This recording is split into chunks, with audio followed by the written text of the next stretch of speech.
सियासत में हलचल तेज होती जा रही है। अब सूत्र ये बता रहे हैं कि नीतीश कुमार इस्तीफा दे सकते हैं, जिसके बाद 28 जनवरी को बिहार में शपथ ग्रहण हो सकता है। यानी एक बार फिर से नीतीश कुमार इस्तीफा देंगे। फिर से क्या हो सकता है, बीजेपी के साथ मिलकर एक बार फिर से सरकार बनाएंगे। कल दिल्ली में अमित शाह के आवास पर बिहार बीजेपी नेताओं की बैठक हुई है और उसके बाद कयासों का बाजार गर्म हो चुका है। कुछ सरगर्मियां ये भी है कि बीजेपी ने अपने कई बिहार के प्रमुख चेहरों को बुलाया, उनसे मुलाकात हुई। कयास क्या नीतीश कुमार फिर से मुख्यमंत्री बीजेपी के सपोर्ट से बनेंगे? इन तमाम राजनीतिक अटकलों के बीच बिहार में सियासी पारा कभी भी बदल सकता है। वैसे बिहार के राजनीतिक हालात पर जहां पूर्व डिप्टी सीएम सुशील मोदी का कहना है कि राजनीति संभावनाओं का खेल है, तो वहीं आरजेडी सांसद मनोज झा ने सीएम से स्थिति स्पष्ट करने की मांग की है। कुमार या जदयू का सवाल है, तो राजनीति में हमेशा दरवाजा बंद नहीं रहता।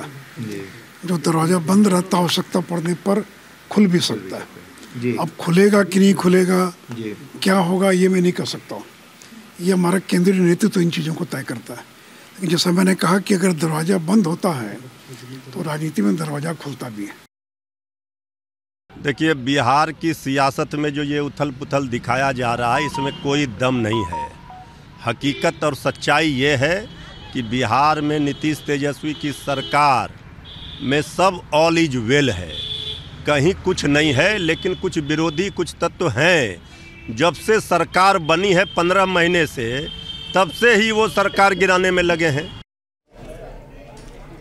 वैसे बिहार के पूर्व मुख्यमंत्री जीतनराम मांझी ने कहा है कि उन्होंने तो पहले ही कहा था कि जनवरी के अंत में बिहार की सियासत में बड़ा परिवर्तन हो सकता है। नीतीश कुमार राजद के खिलाफ बहुत सारी बातों को कहने का उन्होंने काम किया है, चाहे लॉ एंड ऑर्डर की बात हो, विकास की बात हो, या फिर परिवारवाद की बात हो। तो ये सारी बातों से हम कयास लगा रहे थे कि अब इन लोगों का साथ चलने वाला नहीं है। तो देखिए, अभी जो सियासी तस्वीरें नजर आई, उन तस्वीरों को एक बार फिर से आपको देखना चाहिए, क्योंकि इन तस्वीरों में बहुत सारी कहानी स्पष्ट तौर पर नजर आने लगी है। तो ये राज्यपाल के पास हाईटी कार्यक्रम में मुख्यमंत्री पहुंचते हैं, उप मुख्यमंत्री को वहां पहुंचना था, वो नहीं पहुंचते। उनके नाम की जो कुर्सी लगी हुई थी, उस कुर्सी पर कोई और बैठ जाता है। तो क्या ये दूरियों के संकेत है?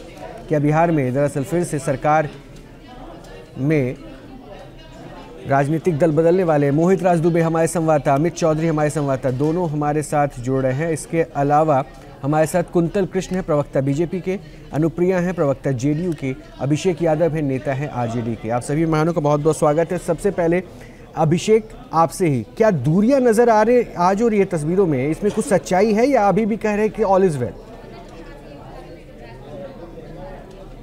ये अभी तक तो सरकार में है, हम ठीक है।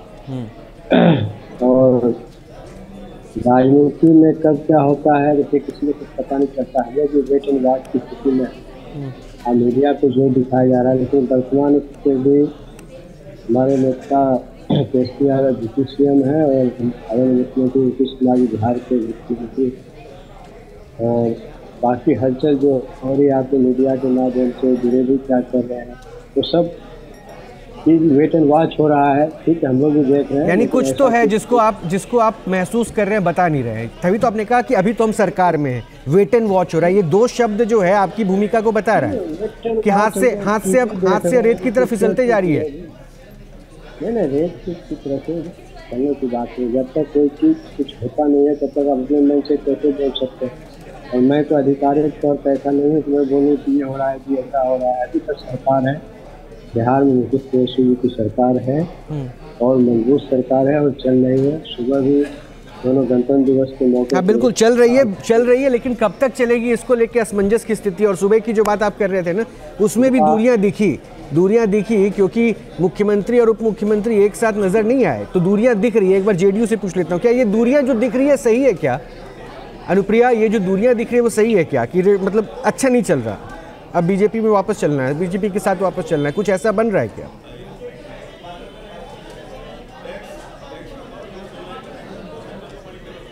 रोहित जी, पता नहीं आप किस चश्मे से देख रहे दूरी, मुझे तो कोई दूरी दिख नहीं रही है। मुझे तो बहुत ही ऑल इज वेल दिख रहा है। और रहा कि आपने वो चेयर की बात की, पर्ची की बात की, ये मुझे लगता है कि राजनीतिक शिष्टाचार होता है कि आप किसी की नेम प्लेट पे लगे हुए चेयर पे आप बैठने के पहले अगर वो व्यक्ति नहीं मौजूद है या है भी तो उस चेयर पे से वो नेम प्लेट हटा के बैठनी चाहिए।